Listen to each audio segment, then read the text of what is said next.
Nagbabagang isyu ang bumbalot sa Malacanang matapos ilantadang umunong tangkang pagpapapaslang kay Pangulong Kuting Jr. na sinasabing ihain mismo ng kanyang sariling tauhan. Ayon sa mga mapagkakatiwalaang source, may mga grupo sa loob ng administrasyon na nagplano ng pag-aresto sa Pangulo bilang bahagi ng isang masalimuot na operasyon upang supili ng di-umano'y banta sa kanyang buhay. Sa isang pribadong imbestigasyon, lumabas na may mga tauhan na nagkumpisal na may planong araw na tanggalin si Bangag sa pwesto sa pamamagitan ng marahas na paraan. Inihiyag din ang mga motibo sa likod nito ay may kinalaman sa mga kontrobersyal na isyu ng katiwalian at mga panibagong iskandalo na unti-unting lumalabas. Samantala, nananatiling tahimik ang Malacanang tungkol sa naturang mga parata. Dahil dito, nananawagan ng ilang sektor ng gobyerno at ng publiko na agarang imbestigahan ang mga aligasyon upang mapanatili ang katahimikan at kaayusan sa bansa. Inaasahan ang magiging bayag ng Pangulo sa mga susunod na araw upang linawin ang mga kaganapan. Patuloy kaming magbabantay sa pag-unlad ng isyong ito at ihahatid ang mga pinakabagong detalye dito lamang sa aming himpilan. At yan nga ang balitang ating pakakatutukan. Ngunit bagong lahat, siguraduhin mag-subscribe at ihitang notification bell para sa patuloy na pagtutok sa mga sulyap ng bagong balita dito sa Tunay na Boses ng Basa.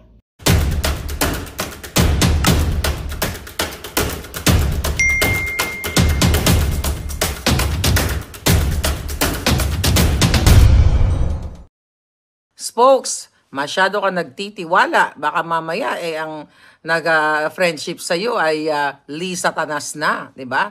Mga kaalyado na ni Liza Tanas. So mag-comment lang kayo diyan kung anong gusto niyo mga update sa buhay, sa mga news, medyo yes, Filipino ako. Ano bang uunahin ko? Excuse me. Okay? Unahin natin yung aming lab team ni Spokes Hari. Nakita niyo yung aming mga nakakalokang mga, sabi ni Liz Vergara, di ba, nasa Bruges kami. Ang ganda-ganda ng Bruges. Thank you. I would like to thank forever. Lahat naman kayo forever grateful, thankful. Kaya ako si Makabayan. Hindi kami makakarating sa Bruges kung hindi dahil sa kanya. At siya ay from the UK. I-follow nyo na rin. Ako si Makabayan. Alright? Yan ang kanyang, I don't know kung may YouTube ba si Palangga o may Facebook. Facebook page meron siya. Pero siya yung nag-drive sa amin. Talagang, what do you call it? Free of charge. Free of charge. Thank you, Palangga. Talagang maraming salamat. At ikaw ay nag-spend ng time kay Spoke sa amin. Talagang ang bongga ng mga pictures. Siyempre, gusto kong pasalamatan ng aking Los Angeles team. O, di ba? Uso na ngayon ng mga team. Di ba? But siyempre, ang Maharlika team ay team na buong buo pa rin. Ito naman kasi si Spokes, meron pang Maharlika team. Ako naman, Spokes, Harry Roque team. Palangga, ano yan? Sino nagkilay sa'yo? Wala, hindi pa nasukla yung kilay ko. Yung normal yan. Diyos ko, na-conscious talaga ako. Alam mo ba, ang isang, dati, sinira kasi yung kilay ko Loko-loko ka Zorro na-conscious talaga ako. Wala pang kilay, wala pa kagigising ko lang. Diba? Woke up like this. Alright? Hi, Bernard Barantes. Okay, sabi ni Danilo Malik Dem, Ma'am, I'm retired non-commissioned officer of the Philippine Army. Let's support Inday and Digong. I'm luckily employed as security officer here in Louisiana, USA. All right. Yes, thank you, Palangga. Because of my vlog. Thank you. Panalo sa banga. Okay, gusto natin pasalamatan yung ating Los Angeles team, ang ating Palangga team dyan, lahat kayo. At syempre, my goodness, Arlene Andes, isa kang dakilang nilalang. Alam mo si Arlene Andes, 2015, nag-start ako nagnangabels about Balikbayan Box, ay nakafollow na siya. Akalain mo na nag-tour kami doon, inabangan niya kami sa bus. Buti na lang hindi mga bangag ang nag-abang sa amin. Hindi mga gorgorista. But, Arlene, thank you so much sa pa-beer. Thank you so much sa iyong pag-treat sa amin. Dapat mag-boat ride pa kami, boat tour. Pero nakalimutan na namin dahil nilasing mo kami ng beer. No, it's not really nilasing, nag-emote-emote kami doon. Arlene, isa kang dakilang Pilipino kasi hindi lang kami ang ino-host mo, yung iba pang gusto mong i-host ng mga kababayan namin. Thank you in advance sa yung invitation. Papahotel mo pa kami. Kaya talagang babalik kami ni Spokes. Anyway, so tinreat kami. Tapos ano pa ba? Yes, ako si Makabayan, si Arlene. At syempre yun nga, yung Los Angeles team ko na gumastos ng pamasahe, ng time. 'Di ba si Don Rolando habang nandito nagtatrabaho. 'Di ba? Hindi rin siya makafocus dahil nag-work, 'di ba? Napupuyat dahil magkaiba ang time zone ng ng Amerika at ng The Hague. Tapos ayun, mga ganong itsya. Si Palangga Elena na ang business as usual kahit nasa The Hague ay talaga namang busy sa mga transaksyon. I love you guys. I love you so much. So, lahat po tayo may contribution. Alright? Lahat kayo may contribution. Nanonood lang nga kayo, 'di ba? Nakikipaglaban kayo, lahat tayo may contribution. Yan yung gusto naming dalhin ni Spokes na ligasiya dito sa The Hague. Na lahat dapat happy. Dapat lahat walang away-away. Kaso inaway kami. Inaway kami, 'di ba? Ng mga yawa. Alright. Ngayon, pwede kayo magtanong mag-ask ng question. Regina Montecarlo, ano ang color ng lipstick mo, Palangga? Naku, abangan nyo yan. Maglo-launch tayo ng ICC lipstick. O, di ba, bongga? ICC, Iconic Claire Collective. Oh, social. Di ba? Siyempre, ang lagay ba, sila lang ang magganda-gandahan at magsosya-sosyalan? Siyempre, tayo din. Okay, next attraction. Okay, I would like to thank who's that? Our kapwa Filipino. Okay? Siyempre si Distressed Mother. Sheena, you are the best. So dinala kami sa Michelin star na restaurant na Michelin, right? Was it? Ay, hindi ba? O baka, sorry, akala ko Michelin. Okay, baka magkamali ako. Okay, sabi ni Palangga para pati sobrang bongga yung restaurant. I ordered codfish, ano pa ba? Margarita, wine and everything. Sky is the limit. Kaya naman, thank you Palangga, Distressed Mother, sa ating memories na naman na binuo. Okay, so yung mga nangyari sa amin kahapon. So nakita namin yung mga baka na nget pa talaga kamukha ni Lisa yung mga baka. So nakita namin yung mga baka nget pa katulad ng mga kalaban ng bayan. Okay, so what's next? Alright, next is good news. Of course, based yun sa executive order na pinirmahan ni Lolo Trump na isanction, sinanction ang chief prosecutor ng ICC, si Khan, I think, Karam, I forgot yung full name niya. But anyway, good news yun. Then another good news na in-announce ni Secretary Rubio na talagang gusto niyang parusahan itong mga nagpo-political persecution sa amin. So, pwede-persecute kami. So, ngayon, Karim Khan, right? Thank you, Garen Mijares. You are the best today. Yes, si Karim Khan. So anyway, so now for judges, di ba? Yung sinanction ng Amerika kung saan yung kanilang mga assets, yung mga pera nila, transaction business, whatever sa Amerika ay naka-freeze. Ibig sabihin, hindi nila pwedeng galawin kung saan man galing ang perang yan. O, that's good news at isa doon sa lawyers or isa sa mga lawyers or judges ay yung humahawak ng kaso ni PRRD. Pero hindi yan good news actually, na really good news kasi the more na may ganyang sanction, the more na madidelay yung ating Pangulong Duterte. Alright? Sabi ni Regina, something fishy kasi ang mga assets. Ano yon? Disadvantage yun kay Pangulong Duterte dahil nga, syempre, di ba, kung hindi sila maka-access sa kanilang mga email or kung ano pa man, ang negative effect ay kay PRRD.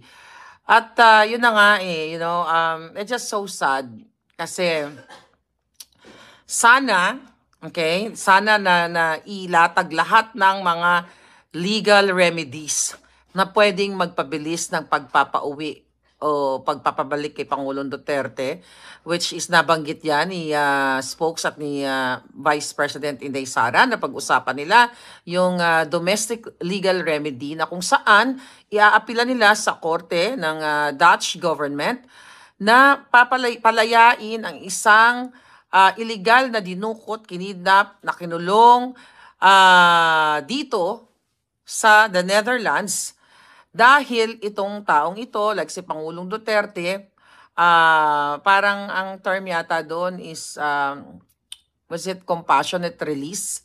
Dahil ang mga nakabilanggo, katulad yan, binilanggo dyan sa ICC si Pangulong Duterte ng illegal, 'di ba? Na hindi pa naman siya nahahatulan na kung totoo ang mga ibinantang ng mga jutang Genimes na crime against humanity na sinasabi nila.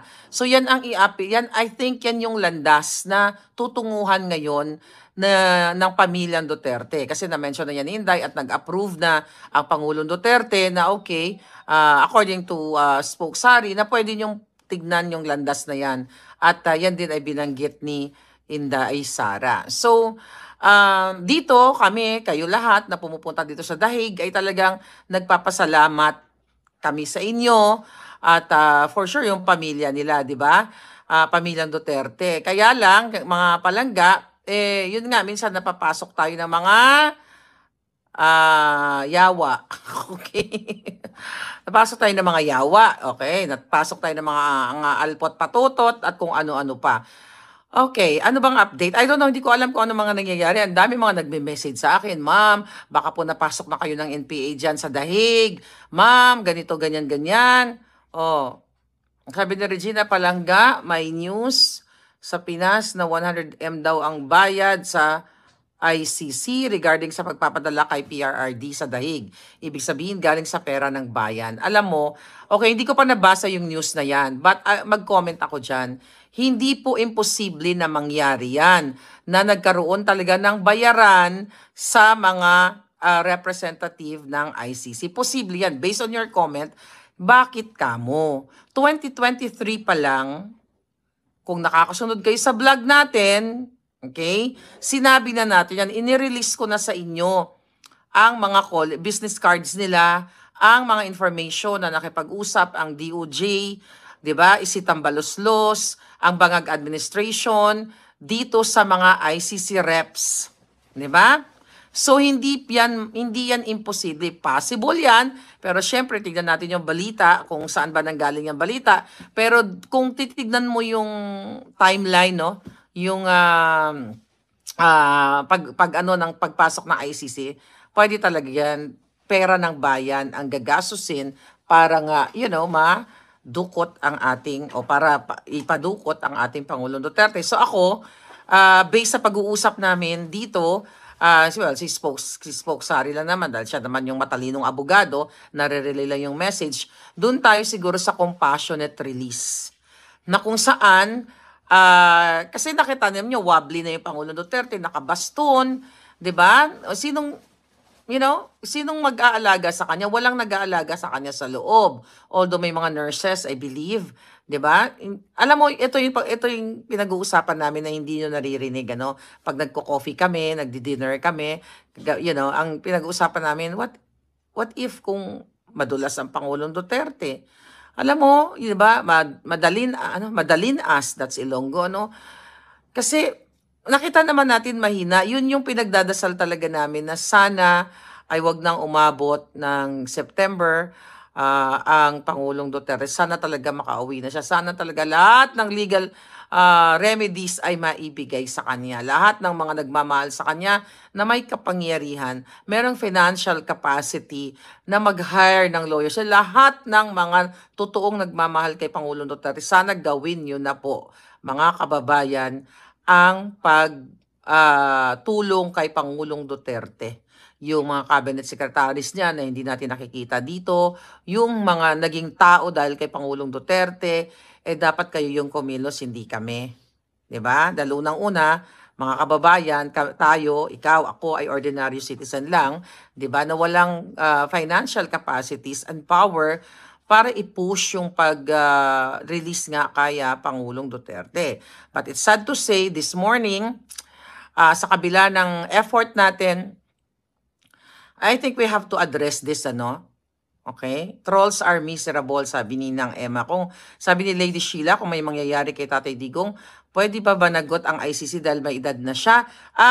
Yan, binanggit yan ni Lady Sheila, binanggit yan ni Spoke Sari na, pwede nga daw magkaroon ng, kahapon pinag-usapan namin ng danyos.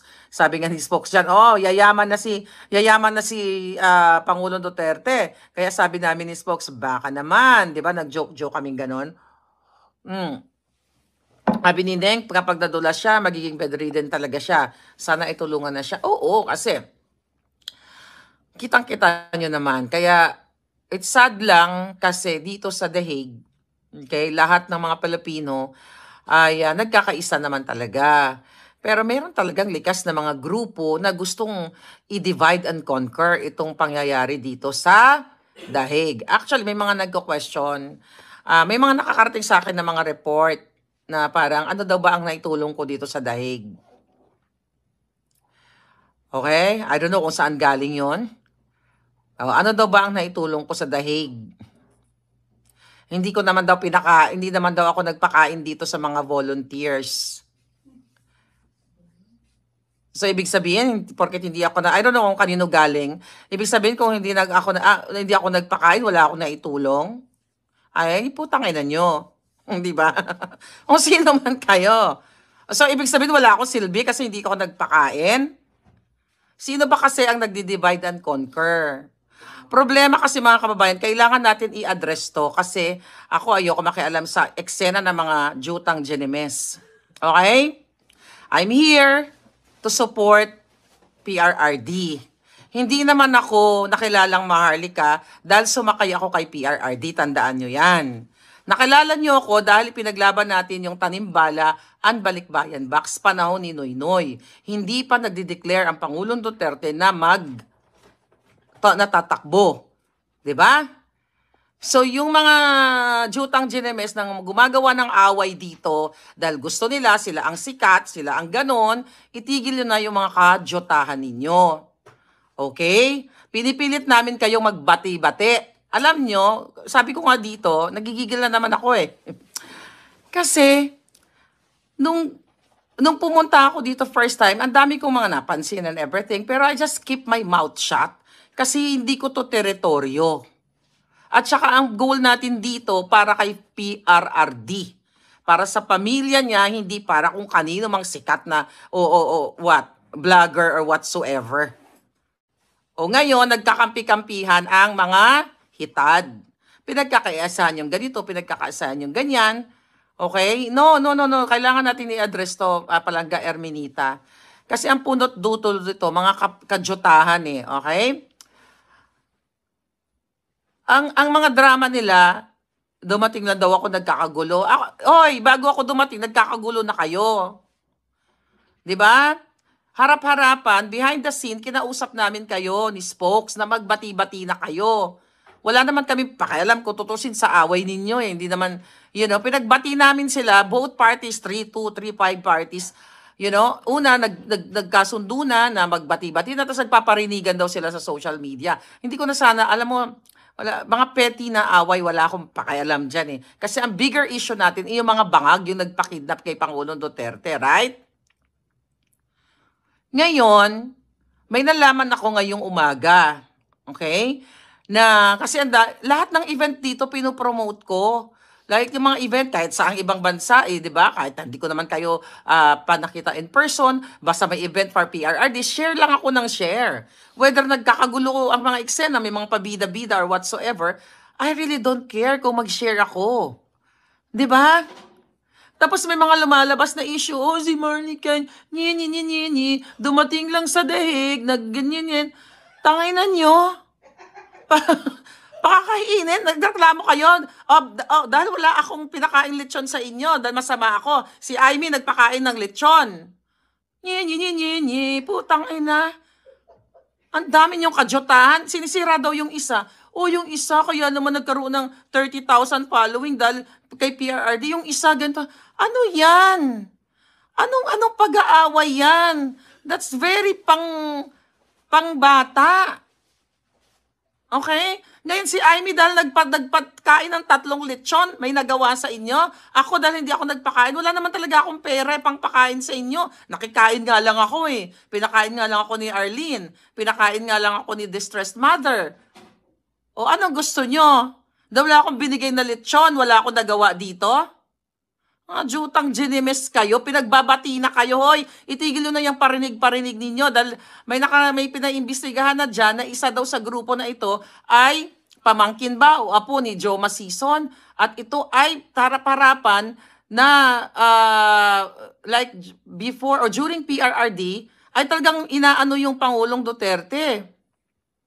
Na sinasabi, ang sama na sinasabi kay Pangulong Duterte.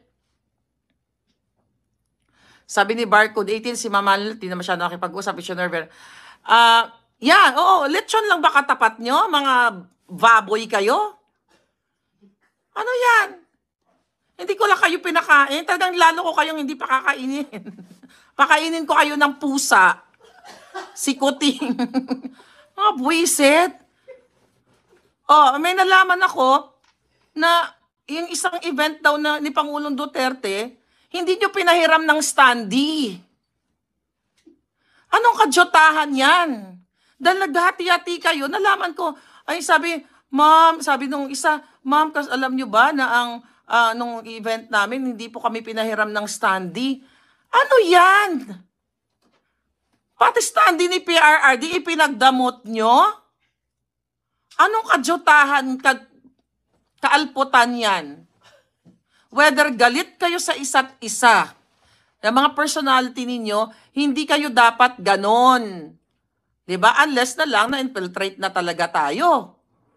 O gusto nyo makredit si Amy. O iwi ba niya si PRRD? Anong sabi niya sa latest interview niya? Kung ano daw pinag-usapan nila ni Kaufman. Syempre, yung sinabi ni Kaufman, sabi naman ni Amy, kung paano mapapabilis ang pagpapalaya kay PRRD, gagawin mga legal remedies. Puta na. Bago ba yon? Bago ba yung sinabi ni Amy? Nasasabihin ng lawyer, ganito, ganyan, ganyan. Eh, matagal na sinasabi ni Kaufman yun eh. Tapos binibida-bida nyo si Amy. Nagpakain ng lechon. Oh, sinabi na nga ni Basti na never again siya mag-Marcos. Oh, nirespeto naman ni Inday Sara lahat ang aming opinion, ang aming hinaing. O kasama pa rin si Spoke Sari kahit binabangag-bangag namin siya. Kung si Inday Sara nga, hindi pinipigilan ang malayang pagpapahayag, pagpapabangag, pagpapangiwi, pagpapabutod. Kayo pa? Tapos sabihin niyo si Maharlika bidabidahan, hoy, matagal na akong bida, ang saya. O, di ba?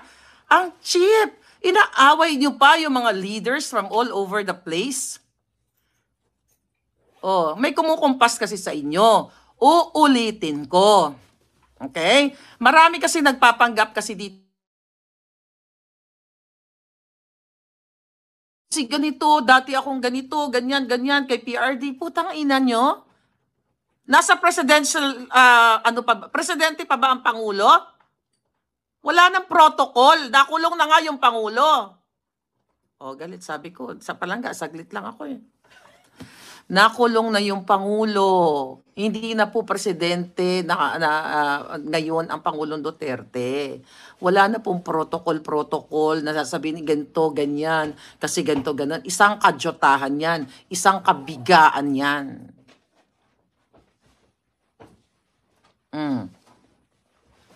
Diba?